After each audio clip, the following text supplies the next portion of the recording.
Allez-y. Alors, pose-moi ta question. Ça fait combien de temps que vous êtes chez Météo Bretagne? Alors, Météo Bretagne, je l'ai créé quand j'étais jeune, j'avais 14 ans, c'était en 2006. Ok. Et il y a eu plusieurs évolutions, dont la création d'une association, et ensuite un écosystème autour de l'association et d'une entreprise en parallèle qui était depuis 2015. Ok. Voilà, donc ça fait 20 ans. Et c'est vous qui remplacez, Steven Swall qui vient de partir en 2022? Alors, je ne remplace pas société, son patron. Ouais. Mais effectivement, à la présentation météo, je l'ai remplacé après son départ. Et puis aujourd'hui, je constitue l'équipe de présentateurs. On tourne à 3 sur le projet. Oui, il y avait aussi Grégoire Védo qui était aussi chez Météo Bretagne. Et il n'y a plus de nouvelles de lui, il est où actuellement? Pour l'instant, il est en arrêt et on espère le retrouver rapidement. Ouais, j'espère parce que je regarde, il est plus sur, je regarde vos vidéos sur YouTube et il est plus sur, non, il est plus sur. Oui, il va essayer de revenir plus tard. Merci Jean Driano. On se retrouve tout à l'heure, s'il vous plaît. En France, dans cette salle, mais aussi dans ce pays, tout le monde vous connaît. Je vais donc simplement rappeler 2-3 petites choses de votre carrière. Vous avez commencé votre carrière comme speakerine sur l'ORTF en 1968, avant de rejoindre TF1 en 1971. Vous êtes devenue la présentatrice météo sur TF1 en 1991 après avoir été formée par Alain Gillot-Pétré, une autre figure de la discipline. Et vous êtes depuis devenue l'une des présentatrices vedettes du petit écran. Alors, il se murmure que vous seriez même le plus long CDI à TF1. Est-ce que c'est vrai? Alors, c'est. Je ne sais pas s'il y a. Si, c'est bien. Oui, je suis, et j'en suis très fière, le CDI le plus ancien de TF1. En fait, je dois vous dire que mon CDI, je l'ai signé en 1971 avec le nom d'un journaliste que les moins de 20 ans et plus ne peuvent peut-être plus connaître, c'était Pierre Sabag. Et donc c'est ainsi que j'ai commencé en tant que présentatrice. Après j'ai fait différentes émissions, la maison de TF1. Et puis, à partir de 91-92, la météo, exactement. Donc, vous l'avez dit, j'étais formée par Alain Gillot-Pétré pour tout ce qui était, parce que je pense que certains savent qu'on est sur fond bleu, maintenant c'est devenu du fond vert, mais j'ai fait, alors je ne suis pas météorologue, hein, c'est parfois la différence entre différents présentateurs météo. En revanche, j'ai fait un stage pendant 1 mois à Météo France pour apprendre les bases et les rudiments de la météo, et ça c'est tout à fait logique et normal. Est-ce que vous avez une explication à cette incroyable longévité? Écoutez, d'abord, je dis souvent que je suis un peu tombée dans la marmite, c'est-à-dire que ça a été une passion. On parle, et on va parler justement de ce changement climatique, du réchauffement climatique. J'ai été la première à en parler, et notamment à l'antenne, à la télévision, ça fait maintenant 20 ans. À l'époque, quand j'en parlais, les gens se demandaient de quoi je pouvais parler, le changement climatique. Et c'était très difficile, parce qu'à l'époque, on disait le climat va se réchauffer. On parlait de 1,5 degré en un siècle. Et puis, dans un bulletin météo, je leur disais ça, parce qu'on faisait des petites phrases, c'est bon pour la planète, mais avec des informations. Et en plus, je leur disais, oui, mais alors demain, vous allez avoir 4 ou 5 degrés de plus.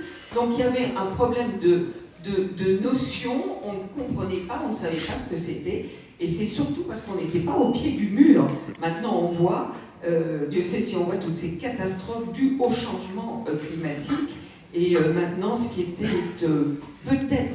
Les scientifiques sont des gens extrêmement prudents. À l'époque, ils ne le disaient pas, maintenant ils le disent, le changement climatique est avéré. Mais quand on voyait, c'est ça qui m'avait frappé et qui m'a permis de commencer à parler justement du changement climatique, c'est quand on voyait ces deux courbes du CO2, le gaz à effet de serre, le gaz carbonique, et puis la courbe des températures, et où on voyait ces deux courbes qui montaient extrêmement rapidement, de façon exponentielle, et surtout à partir de l'ère industrielle et des années 80. Et là, Sainte-Voix, on l'a vu tout au long de ces sessions, que ça ne fait qu'augmenter. Il y a une particularité dans l'évolution de votre carrière, c'est que les prévisions sont devenues beaucoup plus fiables qu'elles ne l'étaient à vos débuts. Qu'est-ce que ça a changé dans la manière d'exercer? Ben c'est vrai, moi, quand j'ai commencé, on présentait des bulletins météo du jour même, du lendemain, voire du surlendemain, mais on n'allait guère plus loin. Alors maintenant, vous avez des prévisions à 6 et 7 jours. Alors il est évident que c'est une tendance plutôt qu'une prévision. D'ailleurs, il y a un indice de confiance, ça veut dire ce que ça veut dire, hein, quand l'indice est plus faible. Là, il est assez fiable hein, pour ce qui va se passer, c'est ça qui est incroyable.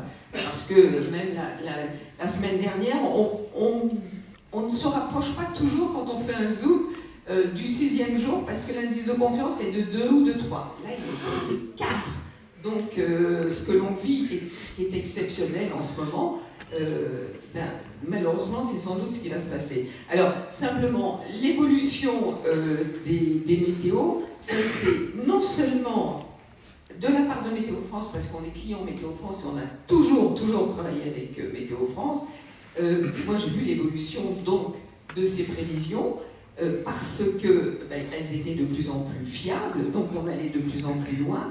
Il y a l'évolution aussi de ce que j'appelle un peu les produits, c'est-à-dire ce que vous voyez le soir, les images du satellite, où on voit par le satellite les masses nuageuses. À l'époque, ça n'était qu'à l'échelle européenne. Maintenant, on l'a à l'échelle nationale.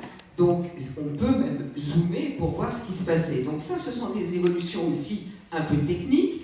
Les radars de pluie, avant, c'était, que ce soit de la pluie ou de la neige, c'était toujours la même couleur. Maintenant, on fait la distinction entre la pluie en bleu, la neige en blanc, et même les pluies verglaçantes qui sont de couleur mauve. Donc tout ça, c'est aussi une évolution, et puis l'évolution technique. Moi, quand j'ai commencé, les cartes, elles étaient beaucoup plus succinctes, et puis petit à petit, on apporte des éléments. Avant, dans les cartes, on allait pour le lendemain, le matin, carte fixe, l'après-midi, carte fixe. Maintenant, il y a l'évolution, ce qui permet de voir justement l'évolution, notamment le chemin d'une perturbation. Et tout ça, ce sont des informations, petit à petit, qui modifient, qui améliorent et qui précisent aussi les bulletins météo. Et moi, ce que j'ai toujours dit, c'est évolution et non pas révolution. Et je pense que vous serez d'accord, c'est que on a besoin de repères. Et de changer d'une météo du jour au lendemain en faisant une météo complètement différente, je pense que les téléspectateurs seraient un peu perdus. En revanche, ce sont des petites touches supplémentaires en association avec Météo France pour ces prévisions qui sont de plus en plus fiables, en association avec nos infographistes, avec nos techniciens, et c'est comme ça que les bulletins évoluent et sont de plus en plus précis.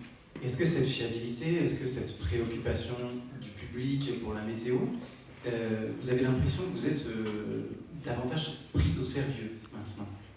Alors, peut-être pas prise au sérieux, mais en tout cas, de plus en plus suivie, justement, parce que cette fiabilité, cette crédibilité fait que finalement les téléspectateurs... Alors non seulement ça, la fiabilité, la crédibilité, mais en plus tout ce que l'on vit actuellement, on parlait des cartes de vigilance, ça aussi ça a été une évolution formidable. J'ai vécu cette évolution, j'ai vécu à l'antenne les tempêtes des 26 et 27 décembre 1999, hein, Lothar et Martin qui ont dévasté une bonne partie de la France.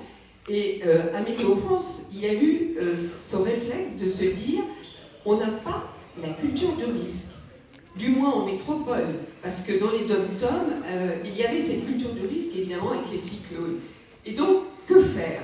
Et j'avoue, et j'en suis très fière, c'est que j'ai même participé à la préparation, à l'élaboration de ces cartes de vigilance.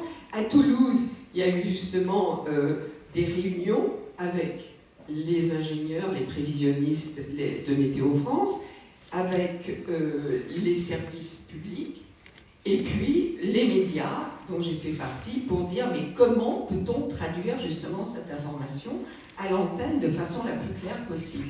Et c'est de là dont sont nées les cartes de vigilance. Et on a vu tout à l'heure, ça m'a vraiment fait des souvenirs, 2000, première carte de vigilance. Donc, et puis 2003, canicule. Ah, mais il n'y a pas de carte de vigilance canicule. Hop, on les a créées. Et puis petit à petit sont nées d'autres cartes de vigilance.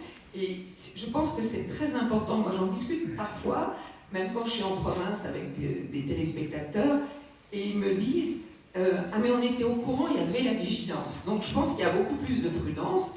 Et Météo France, qui avait des statistiques, m'avait dit un jour on a des statistiques et il y a beaucoup moins de victimes sur des phénomènes identiques depuis que les cartes de vigilance existent.